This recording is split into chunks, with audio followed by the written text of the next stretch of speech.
Thank you for staying with us. The war on illicit and fake drugs in Nigeria continues. During the week, the Director General of the National Agency for Food and Drug Administration and Control, NAFDAC, Professor Mojisola Adeyeye, raised concerns over threats to her life and staff, urging authorities to protect operatives facing daily risk, while calling for the death penalty for counterfeits and illicit drug peddlers.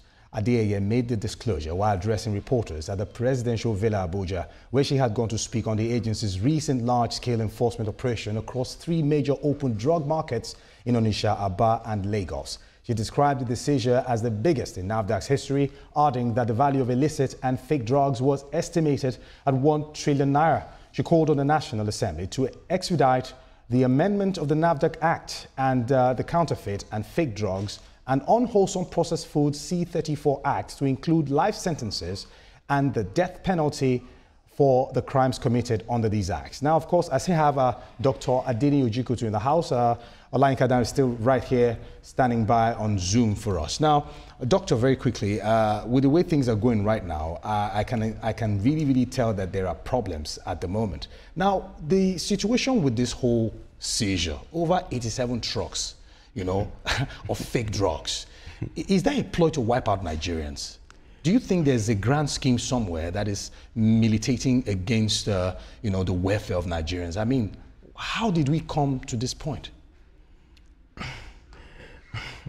Some of these things are very You needed to take that deep breath. Some of these things are very disheartening. And yes, when you talk about 220 million people, that's fake drug starts from the most elementary painkiller, paracetamol, and what have you. Yeah. So it's something that concerns all of us. Yeah. So the matter and the issue of fake drugs should be treated so seriously. I was happy when I heard that the security agencies, the DSS, the police, the Nigerian Army, military and paramilitary, they're all on the same page. All of them came together to help NAFDAC in this enforcement in these 3 cities, Aba, Onitsha, and Lagos. What should be done is that this problem is something that should be treated with serious enforcement, even beyond now.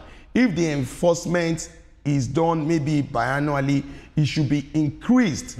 1. 2 is that another thing that can help us as a people is that there is whistleblowing policy. So let's give people within the market, understanding the market environment myself. There will be people that will have free information for enforcement. I tell you, with this subtle type of way, it will be that it will not even require the whole, it will just requires where people are committing these crimes, and the people within the market hubs, the people within the estates that are probably codedly doing these things undercover, people will come forward with their information and it will really help. Now, they talked about death sentence and forfeiture of property. That's the POCA, that's the Proceeds of Crime Act.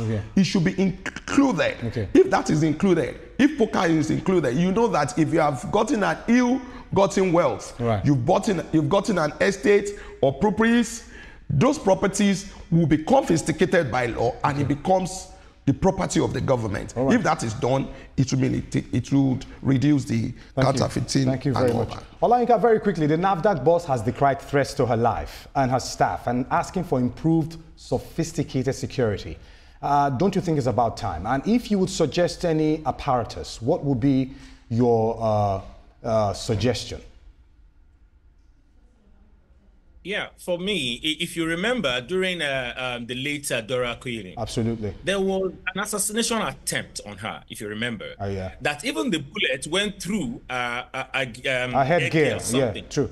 Yeah, I mean, so if it could be that bad. I think having 2 policemen with this woman, with the DG at the moment, is nothing. Because if you see some of these private individuals, even the politicians, and we see how they go in convoy with police escorts. We see how they load them with police escorts, just 1 person. And we're not talking about someone that, I mean, is working hard to see that Nigerians are not just dying because of some wicked individuals. Of course, it will be all out for her.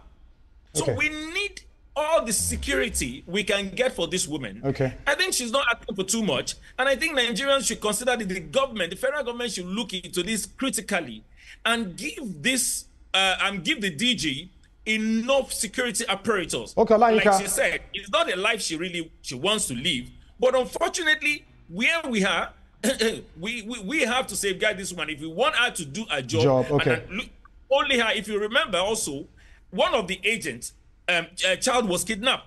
Okay. Thank God that one escaped. So these people are open to all sorts of wickedness, and people may be up there to hurt kill them. Yeah. So we need security for these people. All right, like, not asking for too much. Okay, like very quickly now, this question I have to ask it.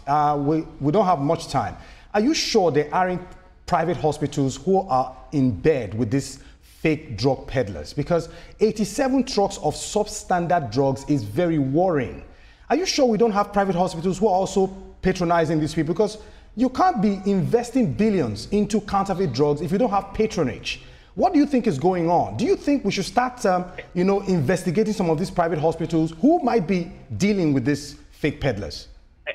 Except we'll be deceiving ourselves. Yeah. These counterfeit drugs, these fake drugs are everywhere. Right. Okay. No hospital is left out. Okay. So but who are the people bringing in these drugs? Okay. Who are the sponsoring this? So we need to investigate this. We need to get to the root of this matter. Okay. Else, we will just be playing with the icing on the cake, and we're not dealing with the root or the foundation of this matter, all right. Which is very, very important and key to us. All right, before you go, Doctor, you have to contribute to that. I mean, private hospitals, do you think they're in bed with these fake drug peddlers? There is what is called DDN, that's Drug Distribution Network. Okay. And that is understood by the Pharmaceutical Society, by the Ministry of Health, and the people in that sector. Yeah. That DDN, they know how drug moves to the last person that is consuming. Okay. So if they analyze this network, they will get those people that are importing those drugs and dealing with it.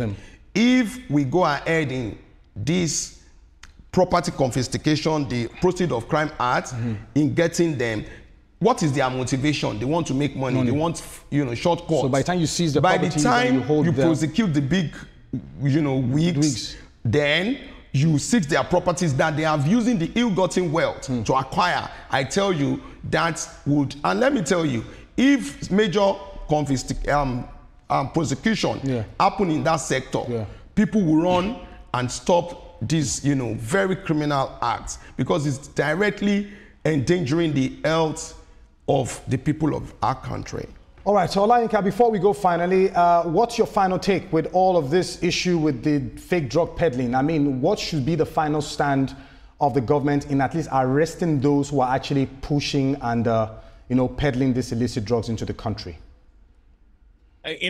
What I want to say on this is about the legislation, because the madam actually requested for that. If only the National Assembly will look into this, and for instance, death sentence to all these meddlers, to all these wicked people, and confiscating all the ill-got wealth that they have after convicting them. Maybe this one will subside. Maybe people will give it a second thought, and people will not go into such business. All right. The legislature really need to do a good work. The National Assembly need to amend the NAFDAC Act and let all these laws be effective, and let there be enforcement. Right. I'm sure we will get somewhere from there. Thank you very much. Well, Olayinka Dennis, thank you very kindly for coming on the show this evening. We appreciate your presence. Thank you for having me. All right. Dr. Adini, thank you so much for your time on the show. Thank you very much. Hope to have you next time. Thank you very much. It's my pleasure. All right. And that's our show for today. Remember, you can follow the conversation on our social media platforms at TVC News NG or on our website at tvcnews.tv. I am Marco Tabo. Until next week, goodbye.